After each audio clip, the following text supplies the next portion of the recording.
할렐루야. 복된 주일, 귀한 예배의 자리로 나오신 여러분 한 분 한 분을 진심으로 환영하고 축복하고 사랑합니다. 우리 하나님께서 오늘도 우리에게 크신 은혜와 사랑으로 우리에게 말씀하시고 또 예배를 통하여 은혜를 부어주실 줄로 믿고 확신합니다. 이 시간 그 하나님 기대하며 감사와 영광의 박수 올려드리며 하나님께 찬양하며 나아가겠습니다. 할렐루야. 우리도 함께 손 펼치시면서 우리 삶의 길이 되시고 영원한 생명이 되신 주님을 크게 찬양하며 나아가기를 원합니다. 우리 함께 목소리 높여 찬양합시다. 갈 길을 밝히 보이시니, 갈 길을 밝히 보이시니 주 앞에 빨리 나갑시다. 우리를 찾는 구주 예수 곧 오라. 우리 다시 한 번 더 갈 길을 밝히 보이시는 주님, 갈 길을 밝히 보이시니 주 앞에 빨리 나갑시다. 우리를 찾는 구주 예수 곧 오라 하시네. 죄악 벗은 우리 영혼은 기뻐 뛰며 주를 보겠네. 하늘에 계신 주 예수를 영원히 섬기리. 할렐루야. 우리를 인도하시는 주님, 그 주님 바라보며 함께 고백하며 나아갑니다. 우리를 오라 하시는 말, 우리를 오라 하시는 말 기쁘게 듣고 순종하세.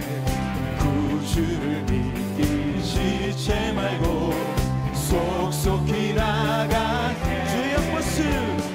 죄악 벗은 우리 영혼은 기뻐 뛰며 주를 보겠네. 하늘에 계신 주 예수를 다시 한 번 더. 죄악 벗은 내 영혼은, 죄악 벗은 우리 영혼은 기뻐 뛰며 주를 보겠네. 하늘에 계신 주 예수를 영원히 섬기리. 우리 삶 가운데 역사하고 계신 하나님, 그 하나님 바라보며 우리가 다시 한 번 더 주 오늘 여기 계시오니, 주 오늘 여기 계시오니 다 와서 주의 말씀 드세. 듣기도 하며 생각하니 참 진리시오. 할렐루야. 죄악 벗은, 죄악 벗은 우리 영혼은 기뻐 뛰며 주를 보겠네. 하늘에 계신 주 예수를 다시 한 번 더. 죄악 벗은 우리 영혼은, 죄악 벗은 우리 영혼을 기뻐 뛰며 주를 보겠네. 하늘에 계신 주 예수를 우리 그대로 함께 고백합시다. 내게 강 같은 평화, 내게 강 같은 평화, 내게 강 같은 평화, 내게 강 같은 평화가 넘치네. 내게 강 같은 평화, 내게 강 같은 평화, 내게 강 같은 평화가 우리 목소리 높여. 저 바다보다 더 넓고, 저 바다보다 더 넓고, 저 산과 하늘보다 더 높은 주님의 은혜가 이곳에 가득해. 아멘. 살아계신 주 나의 하나님, 살아계신 주 나의 하나님, 언제나 넘치는 주의 사랑으로 내 안에 가득히 넘쳐 흐르는 그 사랑을 고백합니다. 내게 강 같은 평화, 강 같은 평화, 내게 강 같은 평화, 내게 강 같은 평화가 넘치네. 내게 강 같은 평화, 내게 강 같은 평화,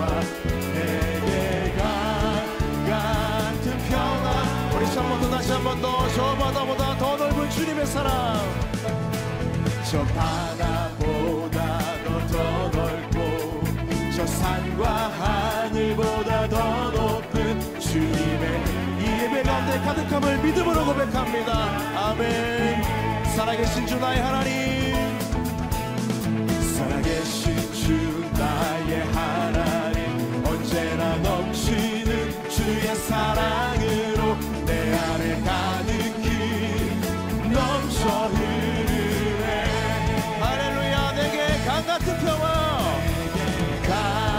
강같은 평화, 내게 강같은 평화, 내게 강같은 평화가 넘치네. 내게 강같은 평화, 내게 강같은 평화, 내게 바다 같은 사랑을 함께 노래합니다. 내게 바다 같은 사랑이 넘치네. 아멘. 내게 바다 같은 사랑, 내게 바다 같은 사랑, 내게 바다 같은 사랑이 넘치네. 내게 바다 같은 사랑, 내게 바다 같은 사랑, 내게 바다가. 우리 마지막으로 목소리를 더 높게. 내게 샘솟는 기쁨도 넘칩니다. 내게 샘솟는 기쁨, 내게 샘솟는 기쁨, 내게 샘솟는 기쁨이 넘치네. 내게 샘솟는 기쁨, 내게 샘솟는 기쁨, 내게 샘솟는 기쁨이 넘치네. 할렐루야. 한량없는 은혜와 기쁨과 감사로 채워주신 하나님, 그 하나님께 큰 영광의 박수 올려드립니다. 아멘. 나의 평생에 주의 선하심과 인자하심이 반드시 따를 줄로 믿습니다. 우리의 삶을 평안함과 자유함 가운데 기쁨으로 인도하신 하나님, 그 하나님 의지하며 함께 이 찬양 고백합니다. 내 평생에 가는 길 순탄하여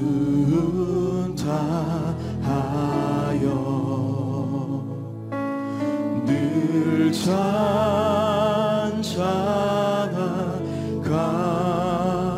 같든지 큰 풍파로 무섭고 어렵든지 나의 영혼은 늘 우리 목소리를 높여서 주님의 은혜에 의지하여 내 지은 죄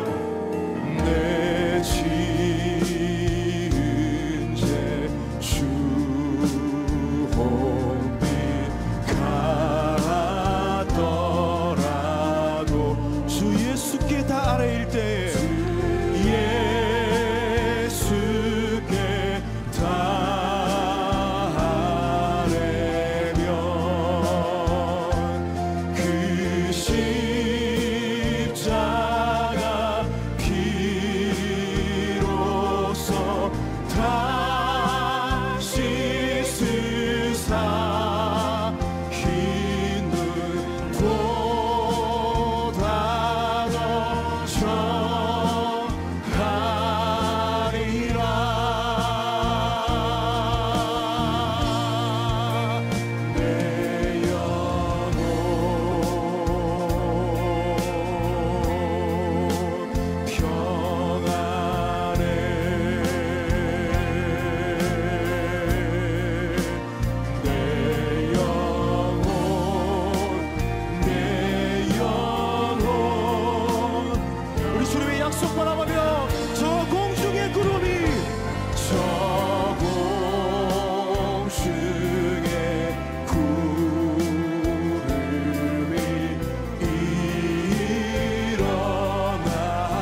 평안해.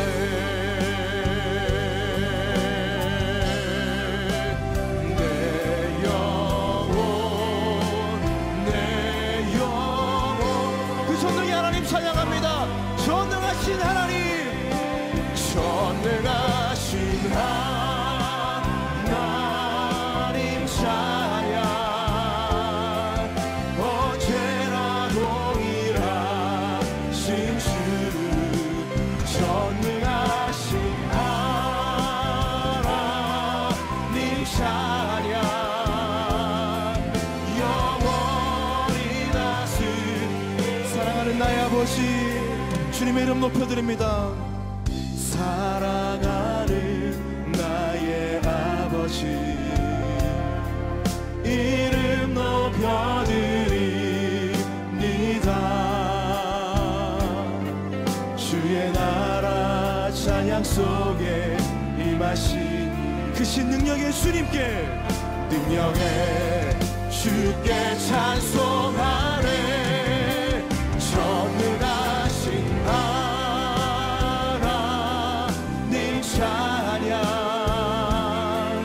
언제나 동일하신 주, 전능하신 하나님 찬양. 영원히 다스리. 나 주님의 이름 높이리. 나 주의 이름 높이리. 나 주의 이름 높이리.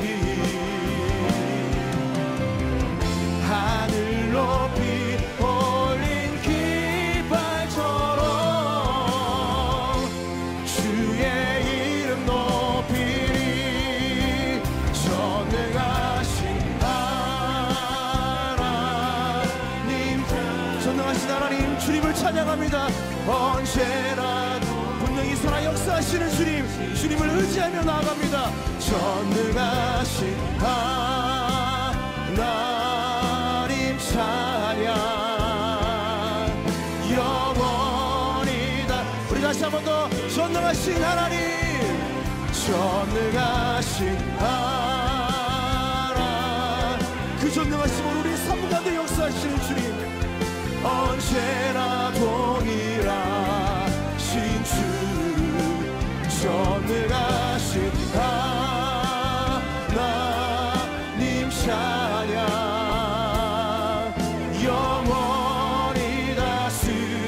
영원히 다스리네. 영원히 우리 마지막으로 영원히 다스리는 주님, 영원히 다스리네.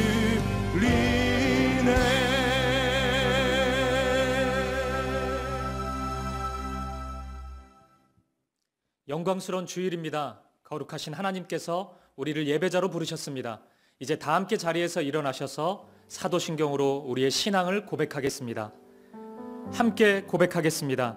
전능하사 천지를 만드신 하나님 아버지를 내가 믿사오며 그 외아들 우리 주 예수 그리스도를 믿사오니 이는 성령으로 잉태하사 동정녀 마리아에게 나시고 본디오 빌라도에게 고난을 받으사 십자가에 못 박혀 죽으시고 장사한 지 사흘 만에 죽은 자 가운데서 다시 살아나시며 하늘에 오르사 전능하신 하나님 우편에 앉아 계시다가 저리로서 산자와 죽은 자를 심판하러 오시리라. 성령을 믿사오며 거룩한 공회와 성도가 서로 교통하는 것과 죄를 사하여 주시는 것과 몸이 다시 사는 것과 영원히 사는 것을 믿사옵나이다. 아멘.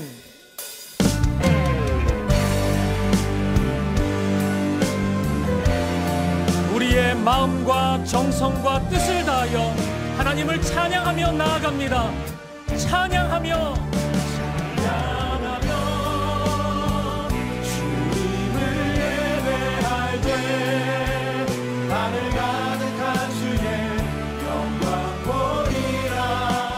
나를 통하여 나의 입술을 인하여 주의 이름 높임을 받으소서.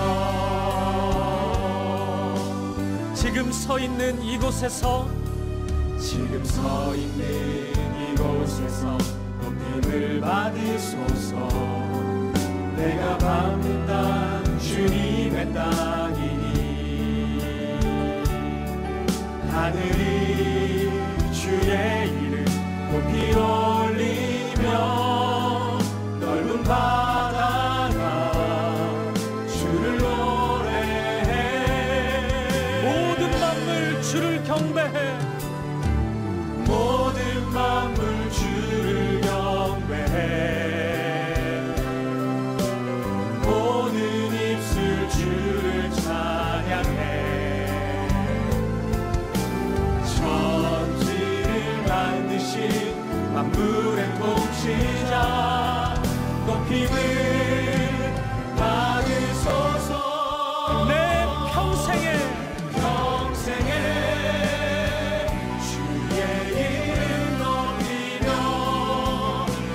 어디서든지 주님을 예배하리라. 내가 밟는 모든 땅 아버지의 영광이 선포되야 하리. 찬양하며 주님을 예배할 때 하늘 가득한 주의 영광 보리라. 나를 통하여 나의 입술을 인하여 주의 이름 높임을 받으소서. 찬양하며 주님을 예배할 때 하늘 가득한 주의 영광 보리라. 나를 통하여 나의 입술을 인하여 주의 이름 높임을 받으소서. 이곳에 오셔서 이곳에 앉으소서. 이곳에서 드리는 예배를 받으소서. 주님의 이름만이 오직 주의 이름만 이곳에 있습니다. 이곳에 오셔서 이곳에 앉으소서. 이곳에서 드리는 예배를 받으소서. 주님의 이름만이 오직 주의 이름만 높임을 받으소서. 영광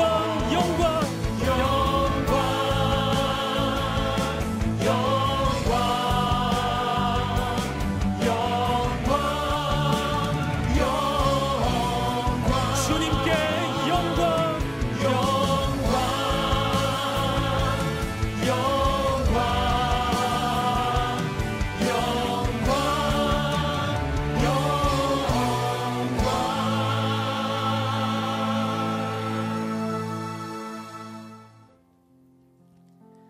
예배자로 합당치 못한 우리의 삶을 십자가 앞에 내려놓으며 예배를 위하여 부르짖어 기도하기를 원합니다.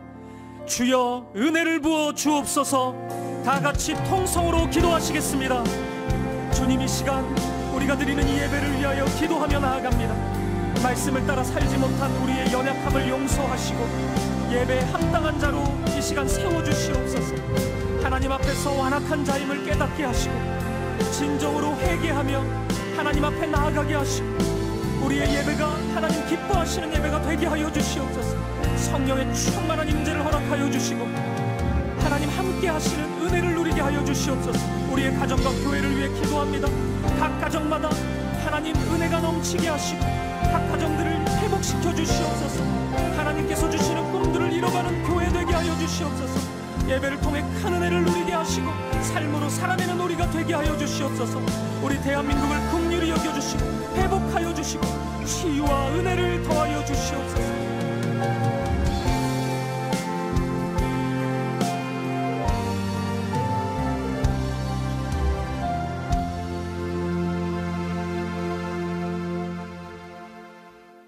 지존한 자의 은밀한 곳에 거주하며 전능자의 그늘 아래 사는 자여, 나는 여호와를 향하여 말하기를 그는 나의 피난처요 나의 요새요 내가 의뢰하는 하나님이라 하리니, 이는 그가 너를 사냥꾼의 올무에서와 심한 전염병에서 건지실 것이미로다. 생명이 생동하기 시작하는 봄이 왔지만 예기치 못한 상황으로 각자 있는 자리에서 하나님을 예배하며 감사와 영광을 올려드립니다. 이제껏 경험하지 못한 신종 코로나 바이러스 19의 빠른 확산으로 나라 전체가 불안과 혼란에 빠져 있는 이때 사순절을 보내며 사랑과 긍휼이 무한하신 하나님께서 교회적으로 위기 때에 드리는 21일 기도회를 드리게 하심을 감사를 드립니다. 광야에서 불평하는 이스라엘 백성이 불뱀에 물려 고통할 때 모세의 하나님을 향한 기도를 통해 노뱀을 만들어서 믿음과 순종으로 이를 쳐다보는 백성들이 치유했던 역사를 기억합니다. 우리의 교만과 불순종을 회개하오니 십자가의 예수님을 믿음과 순종으로 받아볼 때 이 땅이 치유되게 하옵소서. 이 위기의 때에 경제적으로 고통을 받고 있는 성도들, 입시를 준비하는 학생들, 취업과 결혼을 앞둔 청년들이 우리의 모습을 하나님 앞에서 겸손히 정건케 하옵시고, 십자가를 통하여 새로운 능력을 공급받아 현실의 어려움을 능히 헤쳐나가 하나님 안에서 평안을 누리고 하나님의 영광에 이르게 하옵소서. 이 혼되는 시대에 분당 우리 교회를 이곳에 세워주시고 사명을 주신 하나님께 감사를 올려드립니다. 아름답고 평화로웠던 예루살렘 교회가 세상의 핍박으로 어려워짐으로 세상으로 퍼져나가 하나님의 나라가 세상 전체로 확산되어 나아갔던 역사처럼 우리 교회의 1만 성도 파송을 통해 하나님의 건강한 나라가 이 땅에 편만해지는 계기가 되는 기적을 목도하는 우리가 되게 하옵소서. 신종 코로나 바이러스 19의 확산으로 어려움을 겪고 있는 우리 형제 미자립 교회를 기억하게 하심에 감사를 드립니다.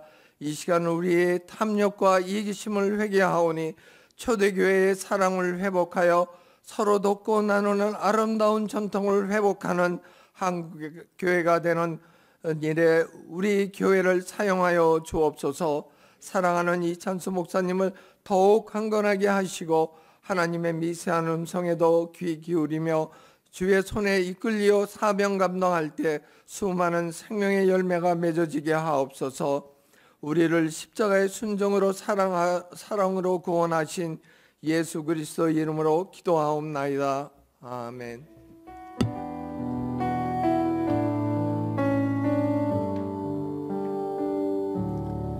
다 같이 자리에 앉으시겠습니다. 찬송가 154장 찬양하시면서 봉헌하시겠습니다.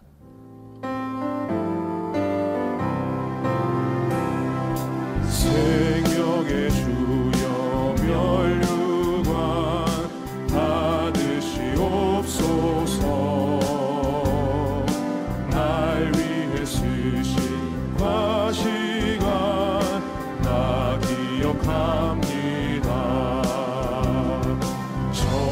적에세만의 기도를 늘 기억하게 하시고 그 십자가의 은혜로 날 인도하소서. 고난의 잔을 날 위해 다 마셨나이다. 나 항상 나의 십자가 감당케 하소서. 세만의 기도를 늘 기억하게 하시고 그 십자가의 은혜로 날 인도하소서. 주님 사랑 안에서 평안과 소망을 주심에 감사드리며 이 시간 마음을 다해 예물을 드립니다. 드려진 물질이 십자가 사랑을 전하는 도구가 되게 하여 주옵소서. 혹 드리고 싶은 마음 가득하나 손이 비어 드리지 못한 성도들 있다면 삶의 형편을 붙잡아 주옵소서. 예수 그리스도의 이름으로 기도합니다. 아멘. 이 시간 남성 중참단의 찬양이 있겠습니다.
(3월 15일) 분당우리 교회 주의 소식입니다. 코로나19 바이러스 감염증 예방조치 안내입니다. 교회는 학교와 성도들의 피해 방지 및 안전을 위해 다음과 같이 예배를 진행합니다. 주일을 포함한 모든 현장에서의 예배는 없으며 인터넷 방송을 통해 가정에서 예배드립니다. 서현드림센터는 당분간 출입이 제한됩니다. 위기의 때에 드리는 21일 기도회가 3월 25일 수요일까지 진행됩니다. 월요일부터 토요일까지 매일 오전 5시 20분, 오전 10시, 오후 8시에 영상으로 진행되며 교회 홈페이지를 통해 묵상 자료가 제공됩니다. 지금 코로나 바이러스로 인해 자녀들이 주일학교 예배와 청년교구 모임에 참여를 못하고 있습니다. 이것이 자녀들의 신앙생활에 악영향을 미치지 못하도록 기도해 주시고 가정예배 등이 더욱 활성화되는 계기가 되도록 기도해 주십시오. 세컨 반주자의 출산으로 메인 세션 팀에서 기간제 반주자를 모집합니다. 주보에 안내된 내용을 참고하셔서 3월 29일까지 이메일로 접수하시기 바랍니다. 보다 자세한 내용은 주보를 참조하세요. 예배의 자리로 나오신 성도님들 주님 이름으로 환영하고 또 축복합니다. 우리 각 가정에서 혹은 또 직장에서 어느 곳에서든 우리가 경건하게 드리는 그 자리가 예배당입니다. 그래서 이제 옷차림을 위시해서 꼭 하나님께 예를 갖추고 또 정성을 다해서 그렇게 예배에 임해 주시기를 부탁을 드리겠습니다. 지금 그 21일 기도회, 위기의 때에 드리는 21일 기도회가 은혜롭게 진행되고 있습니다. 그래서 매일 새벽이나 오전 10시 혹은 저녁 8시 혹은 각자가 가장 좋은 시간을 하나님 앞에 이제 묵상하고 기도하는 시간으로 정해서 이제 달려가고 있는데요. 이제 딱 열흘 남았습니다. 이 기간 동안을 잘 활용해 주시고 또 기도해 주시기를 부탁을 드리겠습니다. 이제 우리 하나님 말씀은 마가복음 1장 9절부터 13절까지 말씀입니다. 신약 성경 마가복음 1장 9절부터 13절까지 말씀인데요. 우리 다 자리에서 일어나셔서 이제 마가복음 1장 9절부터 13절 한 절씩 교독해서 읽도록 하겠습니다. 마가복음 1장 9절입니다. 그때에 예수께서 갈릴리 나사렛으로부터 와서 요단강에서 요한에게 세례를 받으시고 곧 물에서 올라오실새 하늘이 갈라짐과 성령이 비둘기같이 자기에게 내려오심을 보시더니 하늘로부터 소리가 나기를 너는 내 사랑하는 아들이라 내가 너를 기뻐하노라 하시니라. 성령이 곧 예수를 광야로 몰아내신지라. 같이 읽습니다. 광야에서 40일을 계시면서 사탄에게 시험을 받으시며 들짐승과 함께 계시니 천사들이 수종 들더라. 아멘. 자리에 앉으시기를 바랍니다. 오늘 본문의 내용은 이제 예수님께서 세례 요한에게 세례를 받으신 직후에 이제 광야로 가셔서 사탄에게 시험을 받으시는 그 내용을 다루고 있습니다.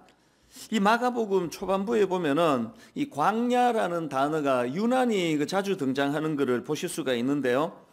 여기 나오는 이 광야는 세례 요한을 위시한 수많은 사람들이 경험하는 이 일반론적인 의미에서의 광야가 있고요.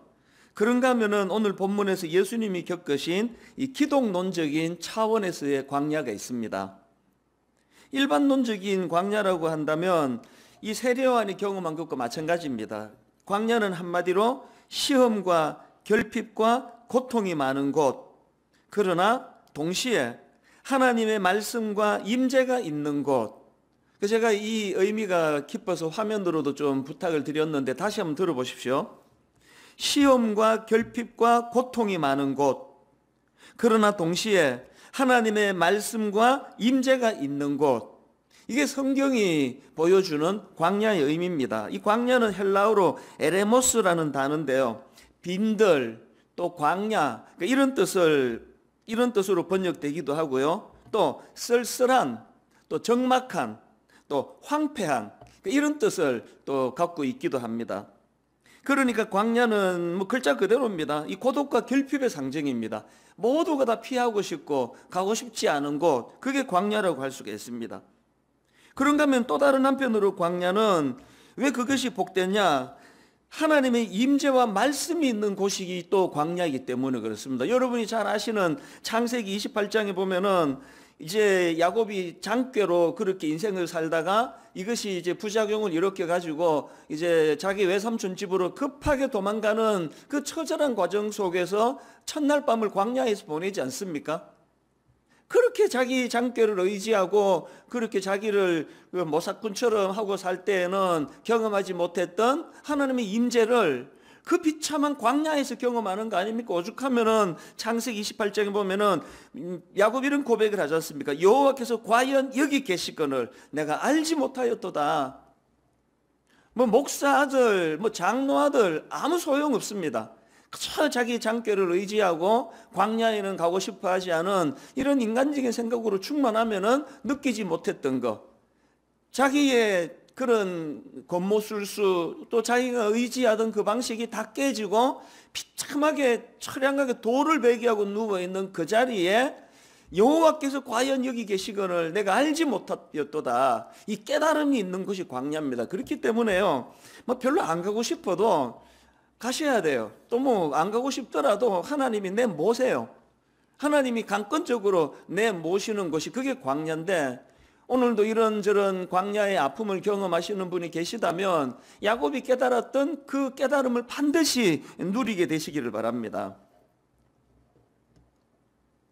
그래서 이 광야는 이런 양면을 다 갖고 있는 곳이다 말씀을 드릴 수 있는데요, 이 광야라는 단어가 제가 앞에서 설명드리기를 헬라어로 에레모스라는 단어고 이게 쓸쓸한, 적막한, 황폐한 이런 뜻을 갖고 있다고 말씀을 드렸는데, 또 다른 한편으로 이 단어의 히브리어는 미드바르입니다.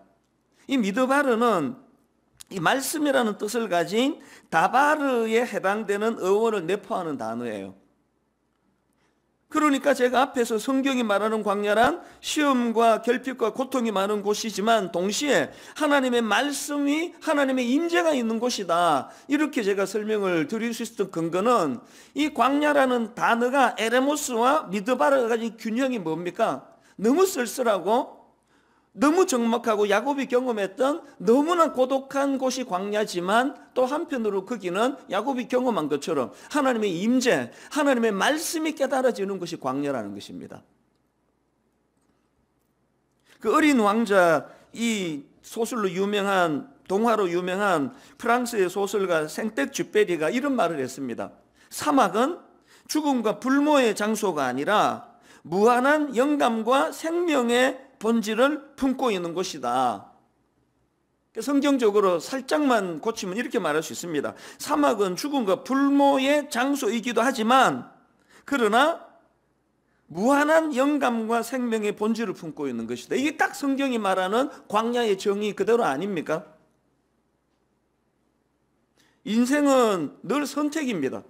그 광야를 죽음과 불모의 장소로 절망적인 것으로만 인정하고 사는 그 평생을 이 광야 같은 나그네 길을 그렇게 고통하며 사는 인생이 있는가 하면은 그런 겉으로 보기에는 죽음과 불모의 장소 같지만 그곳을 하나님의 말씀이 있는 곳으로, 무한한 영감과 생명의 본질을 품고 있는 것으로 그것을 승화시켜 나가는 거, 이 신앙 아닙니까? 그게 늘 주장하잖아요. 인생은 해석이라고. 이게 이제 이 세례요한을 포함한 많은 사람들이 경험하는 광야의 일반론적인 의미인데요. 그러나 여러분, 오늘 본문에서 예수님이 겪으신 그 광야는 이런 인간이 경험하는 일반론적인 차원으로 그치질 않고요, 이 기독론적으로 볼 수 있다는 겁니다. 이게 무슨 말인가 하면은, 여러분 지금 오늘 본문에서 예수님이 광야에서 시험을 받으시고 고난을 겪으시는데 여기에 어떤 의미가 있느냐? 이거는 이제 공생애를 펼치기 직전에 왕으로 오신 예수 그리스도께서 반드시 보여주셔야 될 이 승리하시는 왕의 모습, 이걸 보여주는 과정이 이게 광야에서의 예수님이시라는 겁니다. 이게 무슨 말씀인가 하면은 구약에서 광야는 실패의 상징이에요. 하나님께 불순종하고 하나님을 거역하고, 자, 시편 95편 8절을 보십시오. 너희는 머리바에서와 같이, 또 광야, 이것도 광야가 나오잖아요. 또 광야의 마사에서 지냈던 날과 같이 너희 마음을 완악하게 하지 말지어다. 그때에 너희 조상들이 내가 행한 일을 보고서도 나를 시험하고 조사하였도다. 내가 40년 동안 그 세대로 말미암아 근심하여 이르기를 그들은 마음이 미혹된 백성이라 내 길을 알지 못한다 하였도다. 그러므로 내가 노하여 맹세하기를 그들은 내 안식에 들어오지 못하리라 하였도다. 이게 구약 이스라엘 백성들이 보여준 실패의 광야, 하나님을 분노하게 했던 광야. 예수 그리스도가 경험하신 오늘 본문에서의 광야는 인간들의 차원에서 광야를 뛰어넘는 왕으로 오신 예수 그리스도, 그분이 승리하신 왕으로 오셨다는 것을 보여주는 장소가 광야라는 것입니다. 제가 마태복음 1장 1절 하나님의 아들 예수 그리스도의 복음의 시작이라, 여기 복음은 유앙겔리온, 복된 소식, 기쁜 소식, 이런 뜻을 가진 유앙겔리온이라 말씀을 드렸는데요. 그러니까 1절에 나오는 예수 그리스도의 복음의 시작이라는 이 의미 속에는 예수 그리스도가 왕으로 오셨다 이런 뜻도 있지만 더 중요한 의미가 뭐냐? 그 왕으로 오신 예수 그리스도가 이미 승리하셨다. 이 마가복음을 기록하게 된 동기라 그럴까 의미를 말씀 첫날 드린 것 같은데요. 로마 대화재 사건으로 불을 저지른 주범으로 그렇게 모함을 당하고 그리고는 이제 엄청난 방화 책임자로서 가혹한 고문을 당하고 수많은 이웃 그리스도인들이 학살을 당하는 것을 목도하고 수많은 로마에 있는 그리스도인들이 그야말로 처참한 상태에 빠져 부들부들 두려워 떨고 있는 그런 상황 아닙니까? 그런 상황에서 마가복음 1장 1절에서 마가는 거두절미하고 뭐 낳고 하나도 없습니다. 바로 직격탄으로 날리는 게 무슨 선포입니까? 요한겔리온 복된 소식 두려워하지 마라. 그 악한 네로 황제가 너희를 다스리는 왕인 것 같지만 예수 그리스도가 왕으로 오셨다. 그리고 그 왕으로 오신 예수 그리스도가 승리의 왕으로 오셨다. 두려워하지 마라. 이 메시지를 강력하게 전하는 것이 이게 마가복음 초반부에 나오는 강력한 이미지거든요. 저자 마가가 이걸 얼마나 강조하고 싶었는가 하면은 오늘 본문의 표현이 막 어마어마하게 강한 표현입니다. 12절을 보십시오. 성령이 곧 예수를 광야로 몰아내신지라. 마태복음에도 누가복음에도 이런 강한 표현을 쓰지 않습니다. 이게 막 이중적인 강한 표현, 곧 즉시로 이런 뜻이거든요. 막 성령님이 즉시 몰고 가신지라. 이 뭐 좀 신뢰되는 표현이다 할 정도로 강한 표현을 쓰거든요. 마가가 지금 이렇게 강한 표현을 쓰는 거는요, 지금 성령님이 막 강제로 끌고 가시다 이런 걸 뜻하는 게 아니라 이 사안의 급박함, 시급히 하셔야 될 일. 그래서 마가가 강조하는 거는 바로 이 12절에 성령이고 예수를 광야로 몰아내신지로 시작되는 광야에서 승리하시는 예수 그리스도의 모습을 선포한 다음에 그 다음에 하나님 나라를 선포하고 예수님의 공적인 사역이 본격적으로 시작이 되는 겁니다. 마가가 강조하고 싶은 게 뭘까요? 이제 이후에 전개되는 이 모든 말씀을 너희들이 기억하기 전에, 읽기 전에 이것 꼭 기억해라. 예수님이 승리하셨다. 왕으로 오신 예수 그리스도는 사단의 권세를 깨부시고 승리하신 왕으로 오셨다. 두려워하지 마라. 오늘 똑같은 말씀을 여러분에게 드리고 싶습니다. 이제 다음 주부터 예수 그리스도의 공생애를 하나하나 살펴볼 때 이 전제를 늘 마음으로 품으셔야 됩니다. 승리하신 예수 그리스도. 실패의 상징 구약의 광야를 원수 사탄을 이기신 승리의 광야로 바꾸신 예수님의 그 이기심, 이걸 바탕에 두고 살펴봐야 되는 게 이게 마가복음이라는 겁니다. 이런 맥락에서 저는 오늘 이 본문을 쭉 묵상하면서 우리가 기억해야 될 몇 가지 교훈, 이 광야라는 이 단어가 가져다 주는 메시지가 몇 가지가 있는데 이걸 좀 살펴보려고 합니다. 첫째로, 여러분이 광야가 우리에게 주는 교훈 첫째, 우리는 이 광야의 시험으로부터의 승리를 확신해야 된다는 겁니다. 계속 말씀을 드리지 않습니까? 광야는 결핍이 많은 곳, 고통이 많은 곳, 광야는 사단의 공격이, 사단의 시험이 끊임없이 계속되는 곳입니다. 이 광야 같은 인생길을 걸어가는 우리이다 보니까 우리가 거기에 늘 상하고 아프고 깨지고 지치고 피곤하고 실패감을 느끼고 그게 인생 아닙니까? 그렇기 때문에 우리는 늘 이런 어려운 광야 같은 아픔이 있을 때마다 승리하신 예수 그리스도, 그분이 내 삶을 다스리시는 왕이시다. 이걸 자꾸 묵상을 하셔야 돼요. 그래서 베드로전서 5장 8절에도 보니까 근신하라, 깨어라, 너희 대적 마귀가 우는 사자같이 두루다니며 삼킬 자를 찾나니. 이럴 땐 어떻게 해야 되느냐? 그 다음 9절, 너희는 믿음을 굳게 하여 그를 대적하라. 여러분, 대적하는 마귀가 우는 사자처럼 삼킬 자를 찾아다닐 때는 믿음을 굳건하게 하라는 하는데, 여기서 중요한 건 여기서 말하는 믿음이 어떤 믿음이냐는 겁니다. 여러분, 사탄이 우는 사자처럼 삼킬 자를 찾아다닐 때 믿음을 굳건하게 해야 되는데, 여기서 강조되는 믿음은 승리하신 예수 그리스도에 대한 믿음이에요. 이미 승리하신 예수 그리스도. 그래서 나는 비록 연약하여 우는 사자처럼 삼킬 자를 찾는 사탄을 대적할 수 없지만, 그러나 내 주인 되시는 주님, 왕 되신 그 주님은 그 사단의 권세를 굴복시킨 승리하신 왕이시다. 이거를 갖는 믿음이 우리에게 있어야 된다는 그 이야기입니다. 저는 그래서 이 설교를 준비하는 동안에 그 찬송가 딱 한마디, 예수가 함께 계시니 시험이 와도 겁없네. 그 다음 가사 뭐 기억도 잘 안 납니다. 가사가 한 대목이 계속 맴도는 거예요. 예수가 함께 계시니 시험이 오나 겁없네. 로마서 8장 37절이 바로 저 내용을 담고 있는 거 아닙니까? 그러나 이 모든 일에 우리를 사랑하시는 이로 말미암아 우리가 넉넉히 이기느니라. 처음에는 제가 이 굵은 글씨를요, 우리가 넉넉히 이기느니라로 해가지고 방송실에 보냈다가 다시 고쳤습니다. 우리가 넉넉히 이긴다는 결과도 중요하지만 그 과정에서 무엇으로 이기게 됐느냐? 우리를 사랑하시는 이로 말미암아. 이기는 것이 최종 목적이 아니라 그 이김을 통하여 우리를 사랑하시는 이로 말미암아, 우리를 사랑하셔서 십자가의 자리까지 가신 그분이 승리하신 왕이시라는 이 사실을 인식하는 겁니다.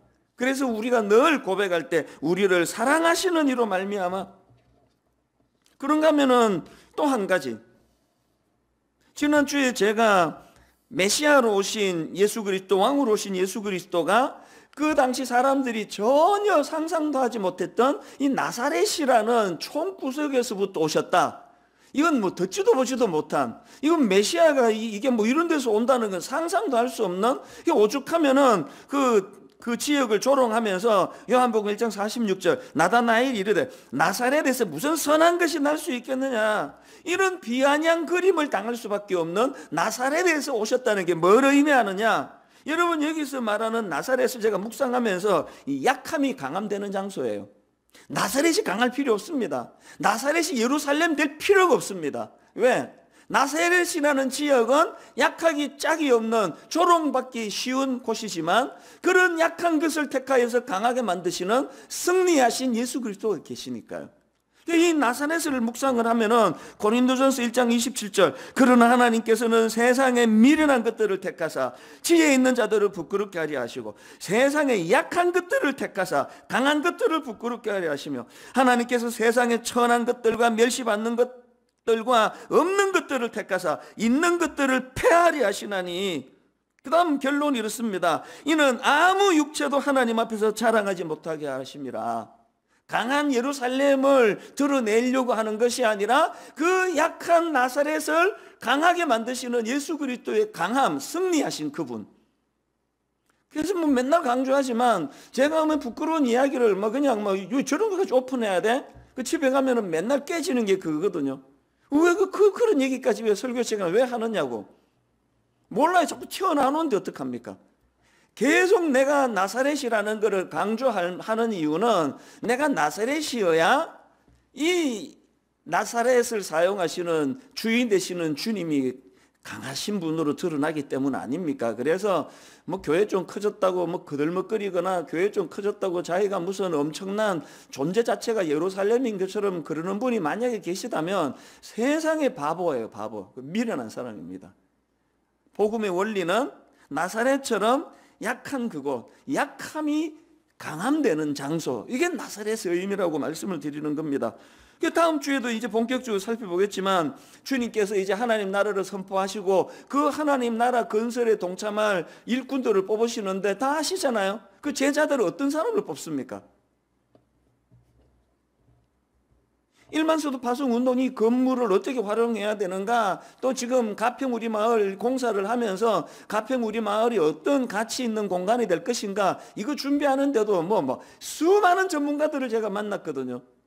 하물며 지금 이게 가평우리마을 만드는 정도입니까?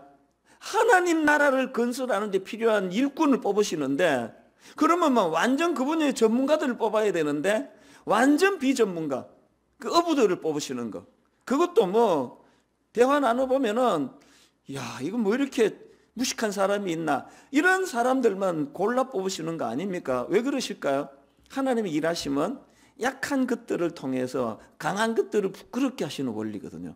하나님은 화려한 예루살렘을 활용하시는 분이 아니라 이름 없는 나사렛을 활용하시는 분이거든요. 우리가 이 원리를 기억한다면은, 그래서 저는 마가복음 1장 17절에서 예수님이 제자들을 부르시는 과정에서 이게 참 의미가 있습니다. 예수께서 이르시되 나를 따라오라. 아니 지금 엄청난 하나님 나라를 건설하기 위해 사람을 찾으신다면 막 불러가지고 사업 설명회도 하고 앞으로 어떤 일을 하게 될 것인가 이런 것들이 막 장황하게 설명이 돼야 되는 거 아닙니까? 그런데 예수님은 거두절미하고 포인트가 뭡니까? 나를 주목하라는 거예요. 나를 따라오라는 거예요. 너희들의 역할은 나 따라오는 거, 나를 믿고 따라오는 그 믿음이면 된다는 겁니다. 오늘 이런 말씀 앞에서 우리의 열심이 사실은 이게 예루살렘 데려가는 그런 잘못된 열심은 아닌지, 그래서 늘 다시 원점으로 돌아가서 하나님, 나는 나사렛 같은 초라한 인간입니다. 나는 사람들이 이찬수 목사에게서 무슨 선한 일이 나겠느냐, 이런 비아냥거림을 받을 수밖에 없는, 나는 별 볼 일 없는 인생입니다. 그런 하나님, 약함을 강함으로 만들어주시는 주님이 승리하신 왕이기 때문에 나는 그 주님을 더 붙들고 의지하기를 원합니다. 이 믿음이 저와 여러분에게 다시 한번 회복되기를 바랍니다. 그런가 하면 두 번째로 이 광야가 우리에게 주는 교훈이 하나 더 있습니다. 광야에서 성령님의 인도하심을 받아야 한다는 것입니다.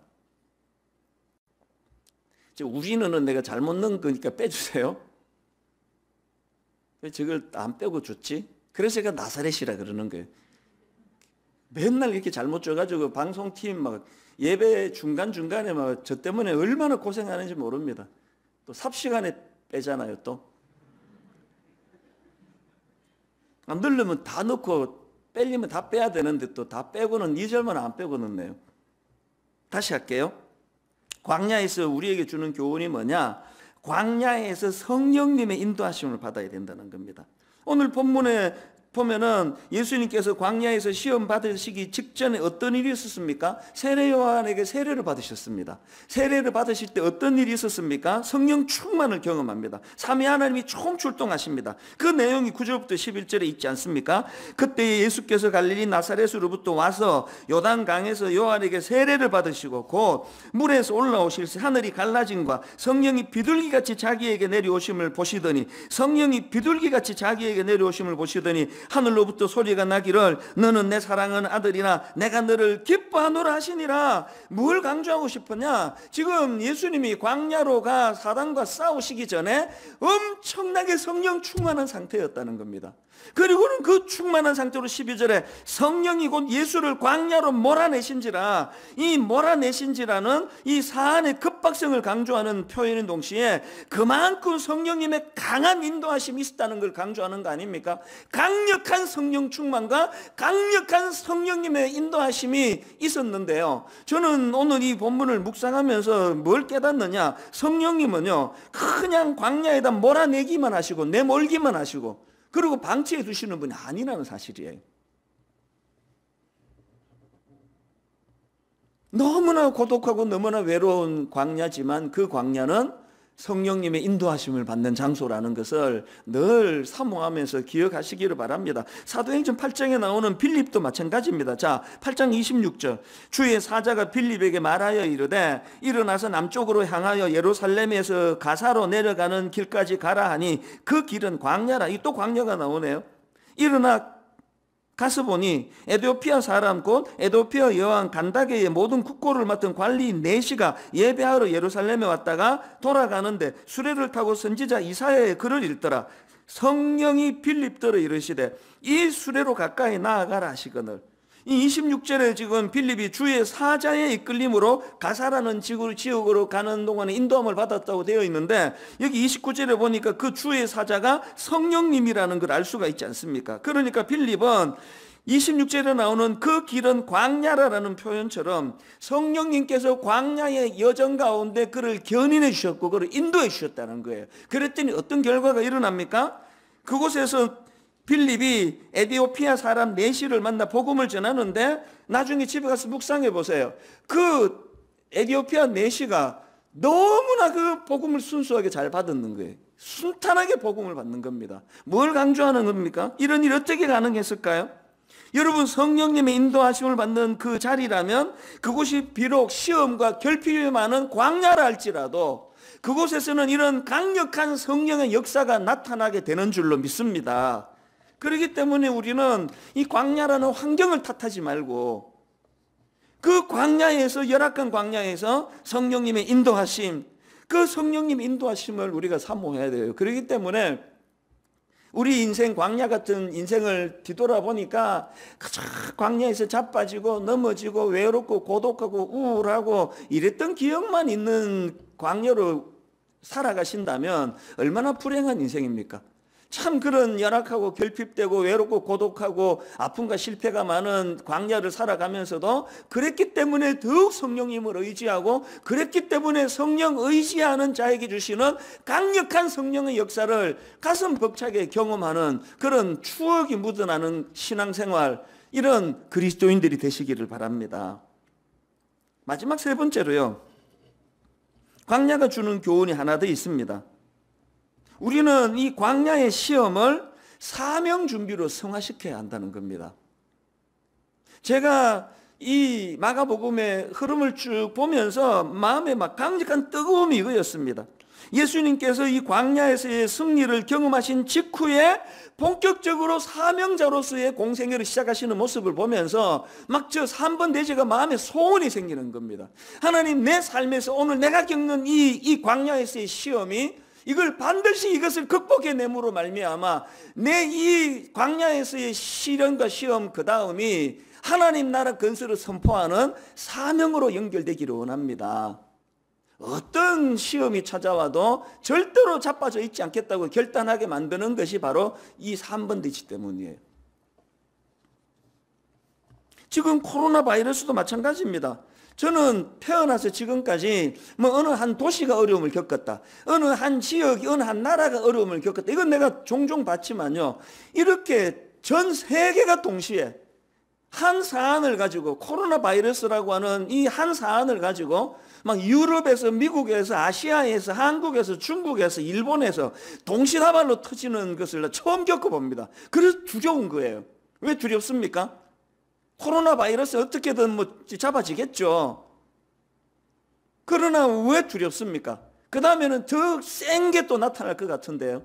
더 강력한 바이러스가 나타나면 또 이런 일을 겪게 될 텐데요. 그렇기 때문에 점점 강력한 그런 광야에서의 시험이 많아지는 이 시대이기 때문에 우리는 맨날 이것 좀 피하게 해달라는 기도해 갖고 안 됩니다. 사명으로 승화시켜달라는 공격적인 기도가 필요한 겁니다. 지난주에 제가 참 마음을 뜨겁게 하는 한 젊은 자매 그 편지 한 통을 받았는데요. 메일 내용이 이렇습니다. 한번 들어보십시오. 목사님, 저는 간호사입니다. 3주 전쯤 코로나 사태로 대구의 일손이 턱없이 부족하다는 기사를 보고 그 자리는 저의 자리는 아니라고 생각했습니다. 대구에 가고 싶은 마음은 있지만 현재 19개월짜리 아이가 있기 때문에 나는 못 가지, 이런 생각을 했었습니다. 그곳에 가지 못하는 안타까움도 있었지만 나는 안 가는 게 아니고 못 가는 거다, 이런 마음을 가지고 덮어두었습니다. 이런 안타까운 마음이 내 마음인지 하나님이 주시는 마음인지 점검조차 하지 않고 묻어두었습니다. 그랬는데 지난 월요일 목사님의 설교를 듣고 이번 주 내내 울음이 그쳐지질 않습니다. 지난 수천 년의 역사를 돌아볼 때 위기의 상황에서 빛과 소금의 역할을 감당한 기독인들이 있었기에 지금의 내가, 지금의 대한민국이 있다는 사실이 새삼 새롭게 다가왔습니다. 내가 주인 삼은 예수님의 삶이 희생이신데 나의 삶은 어떠한가를 돌아보게 되었습니다. 우리가 정말 죽기를 각오하고 시대를 섬기고 민족을 섬길 때 거기에 하나님의 역사가 일어난다고 하신 목사님 말씀에 가슴이 두근거리고 눈물이 납니다. 입으로만 떠드는 것이 아닌 누군가의 희생이 있어야 이 사태를 마무리할 수 있다는 말씀에 그 누군가가 누구인가, 이런 질문이 들었고 이 질문을 예수님이 직접 내게 하신다면 저요 라고 말하고 싶었습니다. 이 자매가 머리로만 이런 작동을 하고 끝낸 게 아니고요. 그래서 이 문제를 그 남편과 진지하게 상의를 했는데 그 남편도 참 귀한 분이에요. 이 자매의 갈등에 100% 동의하면서 가라. 그래서 어떤 결단을 내렸느냐? 19개월 된 어린 아기를 그 남편이 지금 현재 강제 재택근무, 이 바이러스 때문에 지금 회사를 못 가고 집에서 지금 재택근무를 하는데 그 놀고 있는 거 아니잖아요. 재택근무예요. 그런데 이 남편에게 이 아기를 맡기고 또 친정 어머니에게 또 이 아기를 좀 부탁을 드리면서 그렇게 자기는 덕으로 내려가서 이제 이 사명을 감당하기로 했다. 그런 요지의 메일을 제가 받고 정말 대한민국 교회 살아있다 아직. 너무나 곳곳에 이런 신실한 그리스도인들이 이 코로나 바이러스라고 하는 이 위기를 이런 사명으로 연결시키고 사명으로 가슴 벅차하는 분들이 너무나 많이 곳곳에 포진하고 있기 때문에 한국교회에 희망이 있다. 제가 이런 마음에 감격이 생기더라는 겁니다. 이것과 관련해서 저는 또 한 가지 여러분에게 참 머리 숙여 감사하고 싶은 게 뭐냐, 어제까지 들어온 이 코로나 바이러스 후원 관련 금액이 약 16억 원에 이르렀다는 겁니다. 통장 두 개를 우리가 만들지 않았습니까? 하나는 코로나 바이러스 퇴치 구호 헌금으로 쓰고 또 하나는 코로나 바이러스로 인해서 어려움을 겪는 미자리 교회 구호 헌금으로 그렇게 헌금을 우리가 한 2주 동안에 가졌더니 16억 원이라고 하는 뭐 상상도 못할 헌금을 해주셨는데요. 제가 감동한 거는 이 헌금에 동참하신 건수가 무려 1만 건이 넘는다는 겁니다.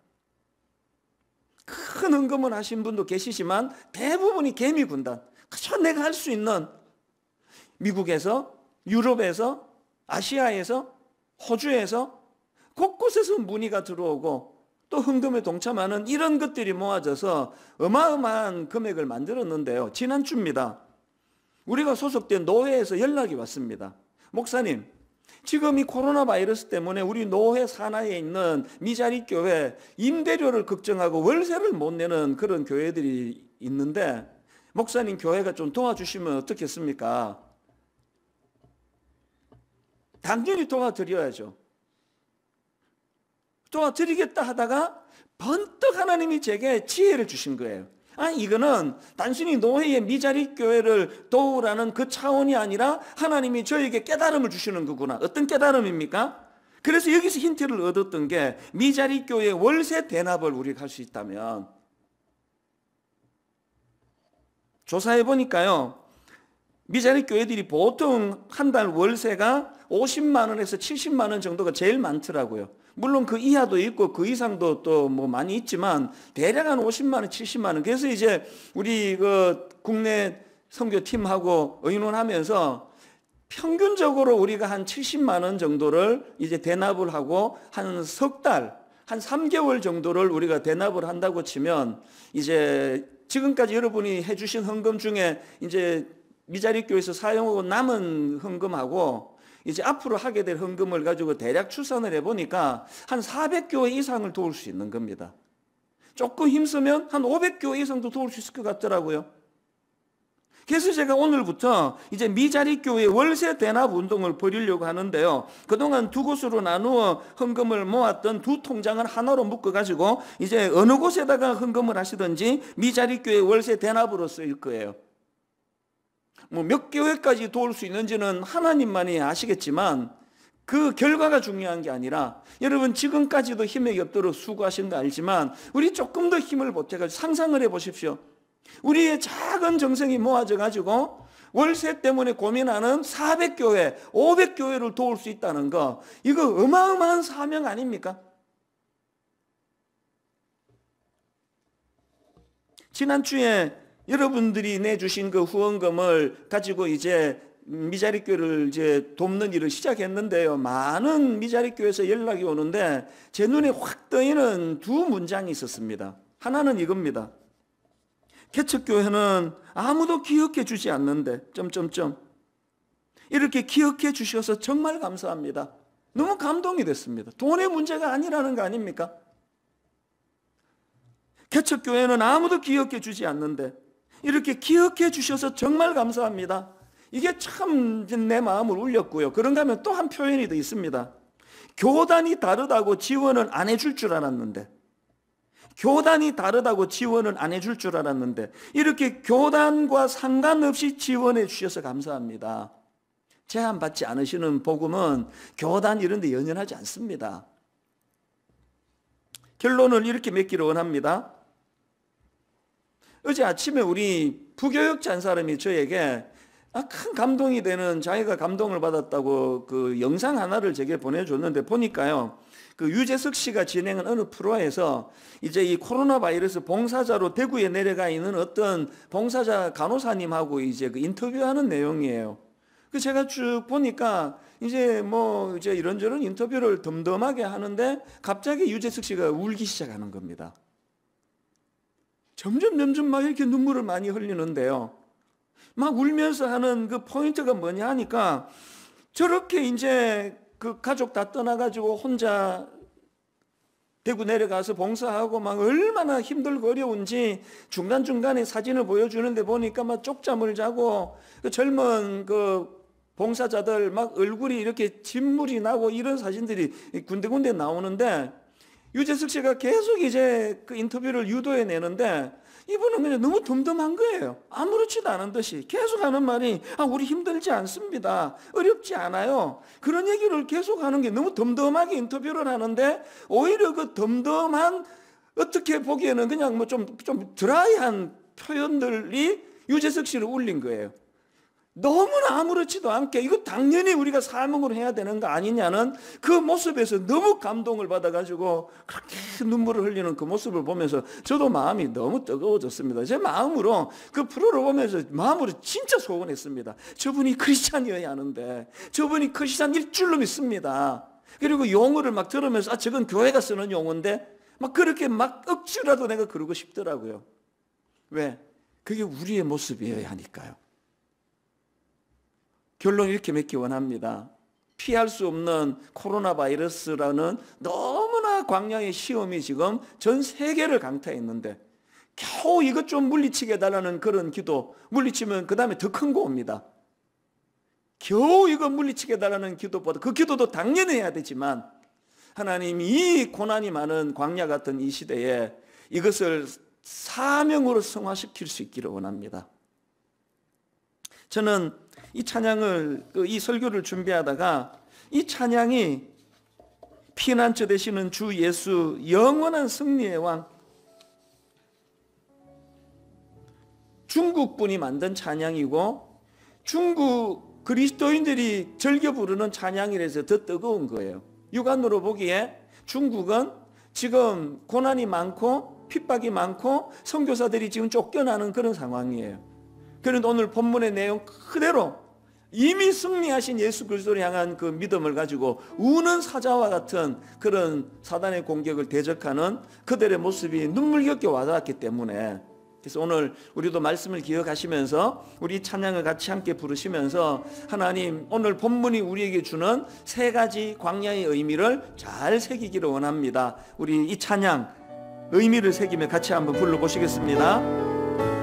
피난처 되시는 주 예수, 피난처 되시는 주 예수, 영원한 승리의 왕, 영원한 승리의 왕, 주님의 얼굴을 구할 때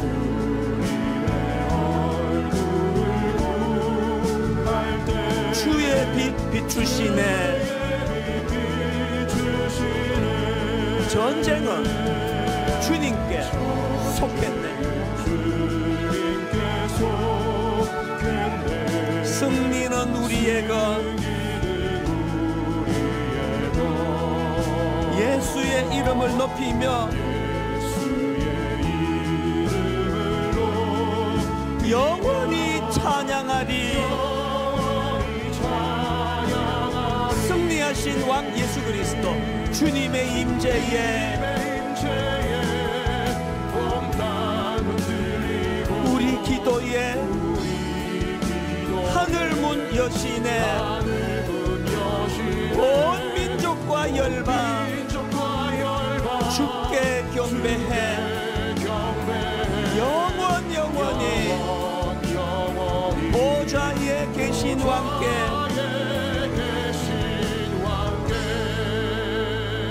여러분, 우리는 모두가 다 나사렛같이 그저 약하고 보잘것없고 초라한 인생입니다. 늘 담대하게 말씀을 전하는 겉으로 보여지기에 강한 것처럼 보이지만 설교자들도 또 저 자신도 약하디 약한 존재라는 걸 부인할 수가 없습니다. 강해서 쓰임받는 것이 아니라 나사렛처럼 약하기 때문에 부름받은 거예요.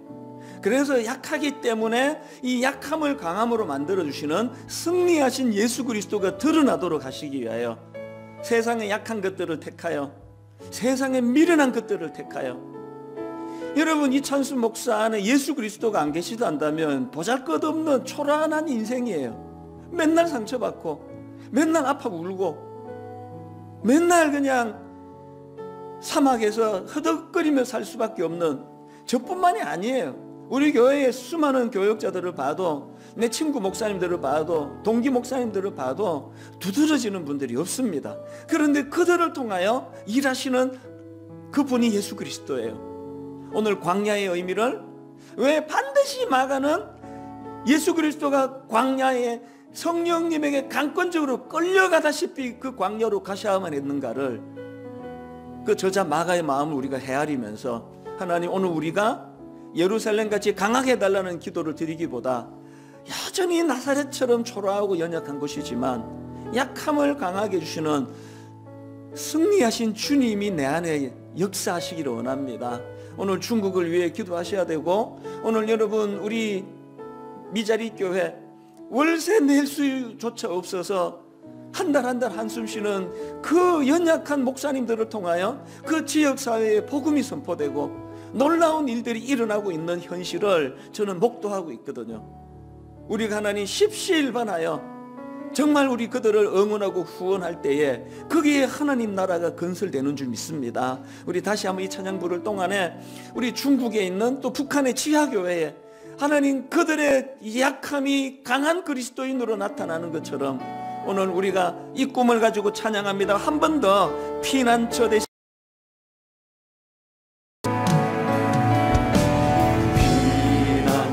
되시는 주 예수 영원한 승리의 왕 주님의 얼굴을 구할 때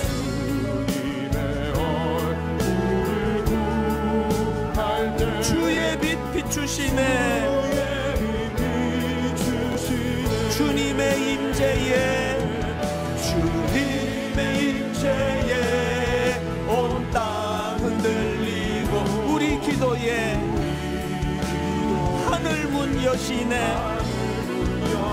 온 민족과 열방 주께 경배해 영원히 보좌에 계신 왕께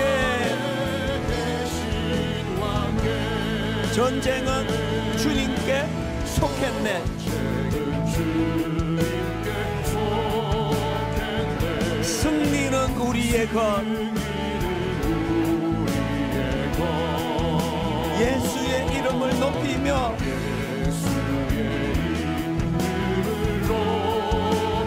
영원히 찬양하리. 여러분 준비되셨습니까? 선포하십시오. 주님의 임재에 온 땅 흔들리고 우리 기도에 하늘문 여시네 온 민족과 열방 주께 경배해 영원히 보좌에 계신 왕께 우리 한 번 더 선포합니다. 주님의 임재에 온 땅 흔들리고 우리 기도에 하늘문 여시네 온 민족과 열방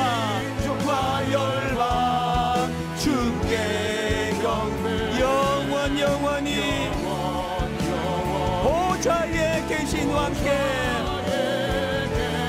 나의 믿음 주께 있네. 나의 믿음 주께 있네. 승리하신 왕 십자가 능력이 내 영광 되었네. 주께서 우리를 승리케 하셨네. 나의 능력 나의 소망 주께 있네. 우리 다 자리에서 일어나셔서 나의 믿음 주께 있네.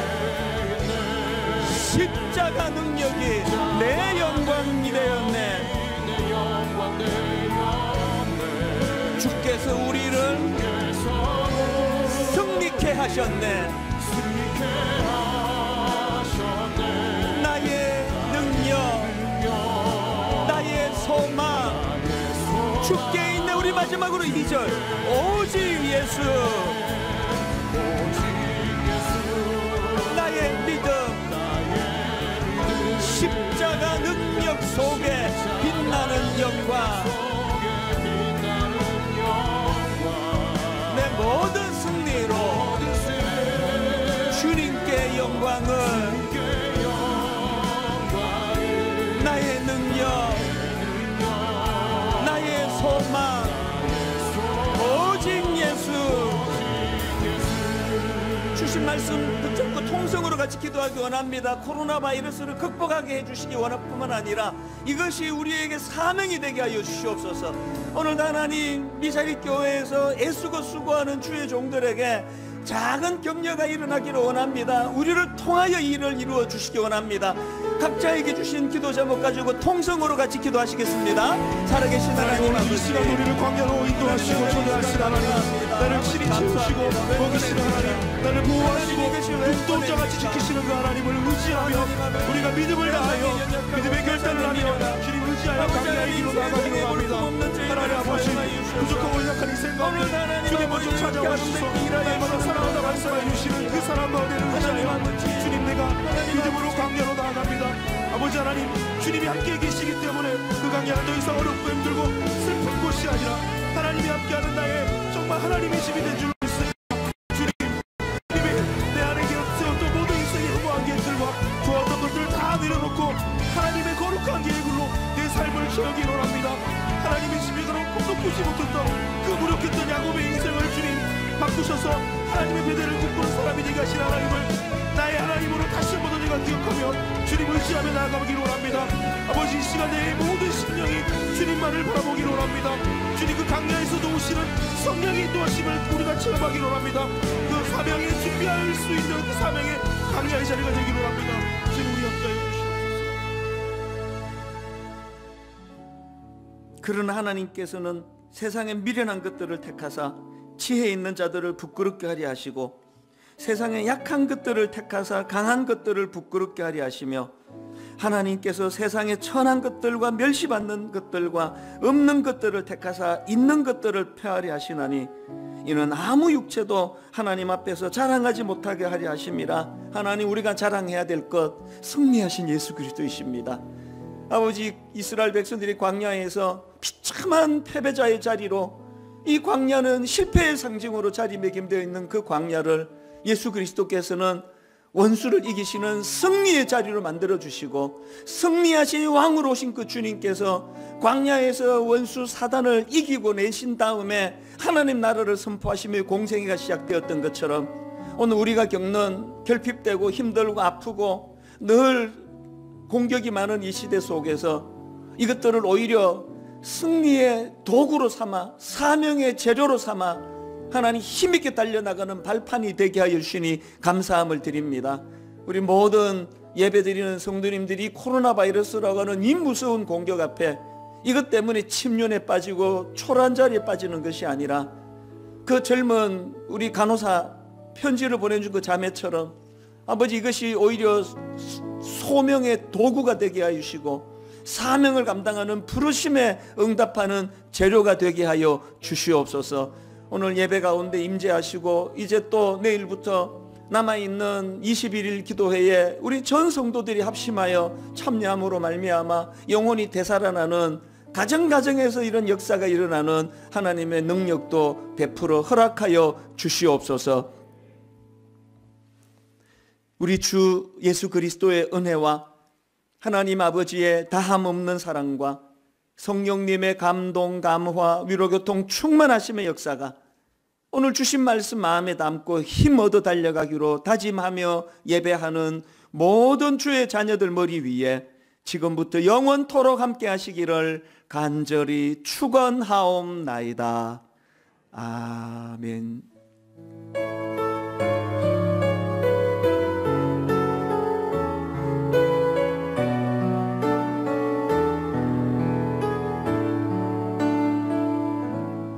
주신 말씀 기억하시면서 한 주간도 믿음 안에서 승리하시기 바랍니다. 함께 찬양하시겠습니다. 피난처 되신 주님,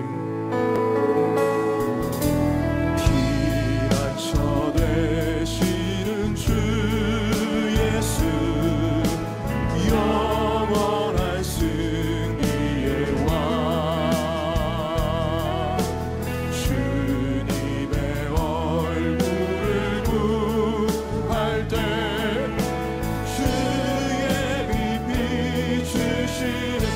전쟁은 주님께 속했네. 전쟁은 주님께 속했네. 승리는 우리의 것.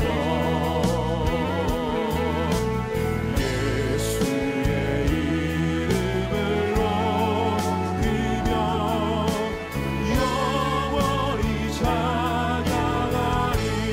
주님의 임재에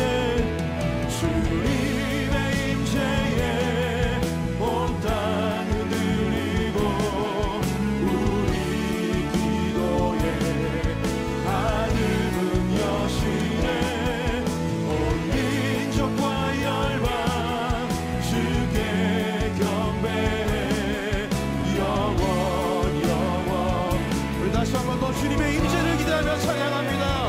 주님의 임재에